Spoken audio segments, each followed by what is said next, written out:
Milan memulai revolusi besar setelah ditinggal Paolo Maldini dan beberapa pemain kunci. Rossoneri pun langsung menunjuk Jeffrey Moncada sebagai direktur teknik yang baru. Moncada menjalankan kebijakan transfer dengan mengincar pemain pinggiran dan pemain gratisan. Didukung oleh Stefano Pioli, Moncada mulai bergerak merekrut pemain beken ke San Siro. Sinergi antara Moncada dan Pioli diprediksi bakal membungkam keraguan banyak orang terhadap AC Milan. Bagaimanakah siasat besar AC Milan untuk kembali meraih kejayaan? Kebangkitan AC Milan. AC Milan kembali menunjukkan tajinya dengan meraih gelar juara Scudetto di musim 2021-2022. Gelar tersebut membuat mereka mengakhiri puasa gelar selama 11 tahun. Sebab terakhir kali Rossoneri meraih masa keemasan itu terjadi pada musim 2010-2011. Stefano Pioli tak bisa berkata apa-apa setelah membawa AC Milan juara. Saya senang untuk para pemain saya, untuk diri saya sendiri, staf saya, klub, direktur, dan penggemar kami yang fantastis untuk seluruh dunia, kata Pioli dilansir dari Football Italia. Pioli mengatakan jika AC Milan memang layak mendapatkan gelar juara tersebut. Kami layak memenangi ini karena kami tak pernah menyerah dan lebih konsisten, tutupnya. Selain itu, Zlatan Ibrahimovic juga mengungkapkan rasa syukurnya. Rasanya sungguh luar biasa bisa memenangkan trofi ini, ujar Zlatan kepada Sky Sports Italia. Banyak yang menertawakan saya ketika saya bilang tim ini akan memenangkan Scudetto lagi. Namun kami terus bekerja keras dan membuktikan bahwa ketika Anda siap berkorban, Anda mendapatkan hasil yang Anda inginkan. Perjalanan AC Milan meraih gelar Scudetto tidak semulus yang dibayangkan. Saat itu banyak pihak yang tidak mengunggulkan mereka juara. Salah satunya adalah kiper legenda Juventus yakni Gianluigi Buffon. Saya melihat Juventus dan Inter Milan unggul dari semua tim dan AC Milan tepat berada di belakangnya, ucapnya pada media La Stampa. Walaupun diremehkan tak bisa juara, Stefano Pioli tetap fokus dan tak menggubris pernyataan tersebut. Namun Rossoneri sempat terseok-seok pada awal musim. Secara mengejutkan, AC Milan mampu bangkit di pertengahan musim Serie A. Hingga pada akhirnya di pekan 21, Rossoneri berhasil memuncaki klasemen. Namun AC Milan tak bisa berfoya-foya, mengingat mereka hanya berjarak 2 poin dari Inter Milan. Artinya, Nerazzurri bisa kapan saja mengkudeta posisi dari Rossoneri. Persaingan ketat itu berakhir di pekan terakhir Serie A. Saat itu, Rossoneri mampu memenangkan laga melawan Sassuolo dengan skor akhir 0-3. Kemenangan tersebut sukses mengunci posisi AC Milan di puncak klasemen dengan torehan 86 poin. Rossoneri unggul 2 poin atas Inter Milan yang saat itu mengoleksi 84 poin. Selain meraih gelar juara Scudetto, kiprah AC Milan di Liga Champions juga layak diapresiasi. Saat itu mereka mampu melaju hingga ke babak semifinal pada musim 2022-2023. Prestasi ini jadi yang terbaik Rossoneri dalam beberapa dekade terakhir, sebab ini jadi pengalaman semifinal perdana mereka sejak 16 tahun yang lalu atau pada musim 2006-2007. Keberhasilan tersebut diraih saat AC Milan berhasil mengalahkan Napoli dengan agregat 2-1 di 8 besar. Di babak semifinal, mereka berjumpa dengan sang rival yakni Inter Milan. Laga yang dijuluki Della Mattadonia ini dikomentari langsung oleh Inzaghi selaku pelatih Inter Milan. Duel ini penting sekali. Banyak final yang pernah kami ikuti, jadi jelas kami tahu laga ini seperti apa, ujar Inzaghi. Stefano Pioli juga angkat bicara terhadap duel sengit ini. Pasti ini akan sangat sulit, karena ini semifinal Liga Champions. Bagi yang lain, Inter adalah favorit, tapi kami ingin terus berlaga. Kami telah menyingkirkan Tottenham dan Napoli. Kami pikir kami bisa menyingkirkan siapapun, tutupnya. Sayangnya Stefano Pioli tak bisa berbicara banyak di laga tersebut. Rossoneri harus mengakui betapa kuatnya sang rival Inter Milan. Saat itu mereka takluk dengan agregat 3 gol tanpa balas. Kesuksesan AC Milan dalam beberapa musim terakhir tidak lepas dari tangan dingin Stefano Pioli. Ditunjuk pada tanggal 9 Oktober 2019, pelatih berkepala licin itu sudah bisa membuktikan kualitasnya.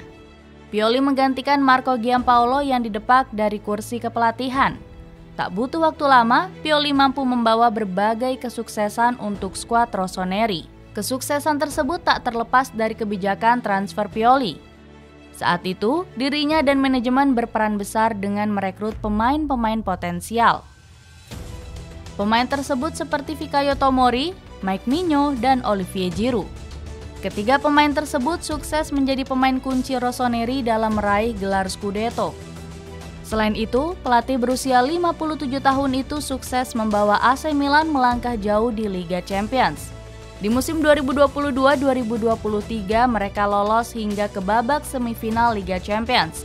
Pioli pun mendapat pujian dari mantan pelatih AC Milan yakni Arrigo Sacchi. Saya sudah mengenal Pioli sejak lama, tetapi saya harus mengakui bahwa dia membuat saya takjub karena dia semakin berkembang. Hasil mengejutkan Milan membuktikan bahwa dia benar, ucap Sacchi dilansir Gazzetta dello Sport. Paolo Maldini juga mengapresiasi kinerja Pioli dan para pemain usai kalah dari Inter Milan di semifinal. Dia mengatakan, masuk semifinal adalah pencapaian hebat dan tak disangka-sangka. Dia menambahkan, tentu saja jika Anda kalah melawan Inter, itu akan terasa lebih menyakitkan daripada yang seharusnya. Kami harus sadar dengan level kami, Inter layak menang. Jarak di antara kedua tim sungguh nyata. Tutupnya. Musim persiapan. Pendukung Milan dibuat terkejut dengan keputusan Redbird yang memecat Paolo Maldini. Padahal selama 4 musim menjadi direktur teknik, Maldini banyak membuat kebijakan bagus, seperti membeli pemain muda potensial untuk proyek jangka panjang Rossoneri. Beberapa pembelian sukses Maldini diantaranya seperti Mike Migno, Fikayo Tomori, hingga Rafael Leao. Dilansir dari Sport Bible, Maldini juga punya peran besar mengatur finansial AC Milan menjadi lebih stabil. Sebelum Maldini tiba, beban gaji yang ditanggung manajemen Rossoneri sekitar 142 juta euro. 3 tahun setelah Maldini menjabat, beban gaji AC Milan bahkan turun ke angka 82 juta euro. Maldini berhasil menurunkan beban gaji klub sekitar 43%. Akan tetapi, Maldini justru jadi tumbal proyek bisnis Redbird Capital. Mereka ingin AC Milan menghemat anggaran transfer. Kabarnya, Redbird hanya menganggarkan 50 juta euro untuk 2 bursa transfer tahun ini. Akibatnya, Maldini pun menolak anggaran tersebut karena dinilai tidak mampu bersaing di Serie A dan Liga Champions. Namun, Presiden AC Milan, Paolo Scaroni membela keputusan dari Redbird. AC Milan telah mengeluarkan anggaran besar dalam 4 tahun terakhir yang mencapai 200 juta euro. Jumlah itu terlalu besar, tapi kami tetap akan membangun tim yang kuat, ujar Scaroni. Di sisi lain, Arrigo Sacchi, pelatih legendaris AC Milan, mengecam pemecatan Maldini. Sacchi mengatakan bahwa Maldini adalah korban dari keganasan pemilik Amerika Serikat. Paolo telah melakukan banyak kebijakan bagus selama beberapa tahun terakhir. Dampak kebijakannya bahkan membawa Milan merengkuh Scudetto dan melaju ke semifinal Liga Champions musim ini. Namun, Milan siap move on dari Maldini dan mulai bersiap menghadapi musim baru. Direksi Rossoneri telah menunjuk Jeffrey Moncada sebagai pengganti Maldini. Moncada sendiri sudah dikenal sebagai salah satu scouting terbaik berkat rekam jejak positifnya di AS Monaco. Moncada bekerja di AS Monaco sejak tahun 2012. Awalnya ia bekerja sebagai video analis, setelah itu karirnya melesat sebagai kepala pemantau bakat AS Monaco pada 2016.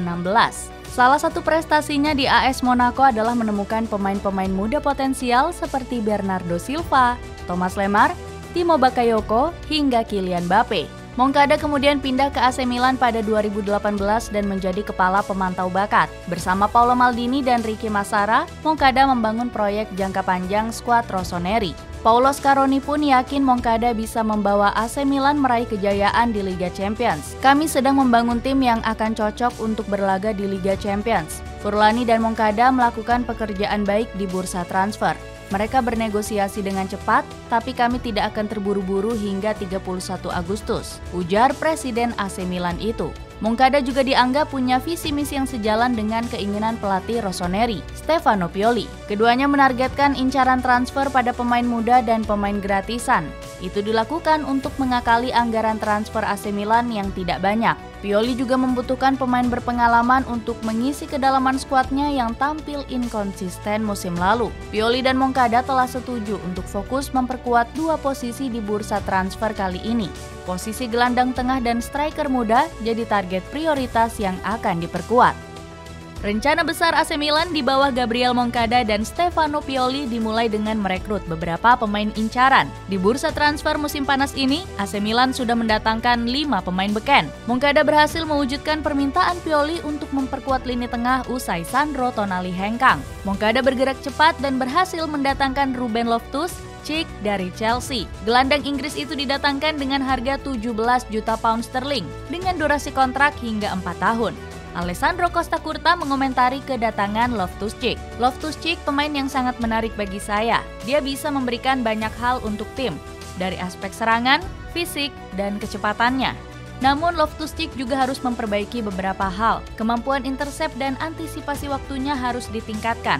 Begitu pula dengan kemampuan pemosisiannya ketika bertahan, tegas Costa Curta. Manajemen Rossoneri juga telah merekrut Luca Romero dan Marco Sportiello. Keduanya didatangkan untuk menambah kedalaman skuad asuhan Pioli.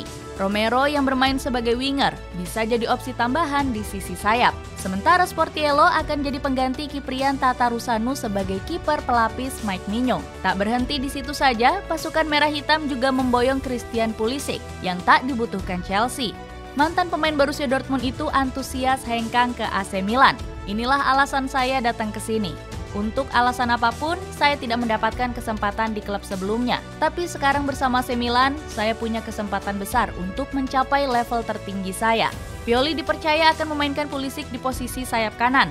Dilansir dari Transfermarkt, Pulisic memainkan 27 laga lebih banyak di sayap kanan itu ketimbang di posisi lain. Rossoneri juga diisukan akan memboyong Timo Werner pasca pensiunnya Zlatan Ibrahimovic. Mantan pemain Chelsea itu dinilai akan jadi aset bagus untuk lini depan AC Milan.